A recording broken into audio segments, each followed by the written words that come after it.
పొట్టకొచ్చిన సమయంలో జరిగిన కురిసిన ఈ వర్షాల వల్ల పంట నేల ఒరిగింది. ఆ నేల ఒరిగిన ఆ పంటను నీళ్ళల్లో తడవడం వల్ల మళ్ళీ అది పైకి లేయడం అన్నది కూడా కష్టమైన పరిస్థితుల మధ్య, తాళ్ళు ఎక్కువ వచ్చే పరిస్థితుల మధ్య దిగుబడి తీవ్రంగా తగ్గే పరిస్థితి వల్ల రైతు తీవ్రంగా నష్టపోయిన పరిస్థితులు ఎక్కువగా కనిపిస్తూ ఉన్నాయి.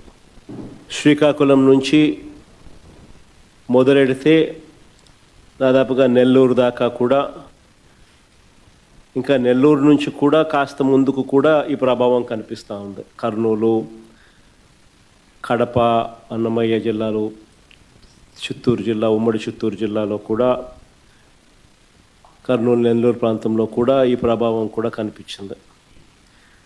దాదాపుగా 25 జిల్లాల పరిధిలో, 396 మండలాల పరిధిలో, 3320 గ్రామాల పరిధిలో దీని ప్రభావం కనిపించింది. ఇలాంటి పరిస్థితుల్లో రైతులకు మనం తోడుగా నిలబడాల్సిన అవసరం చాలా ఉంది. దాదాపుగా ఉజ్జాయింపుగా లెక్కల ప్రకారము మనకున్న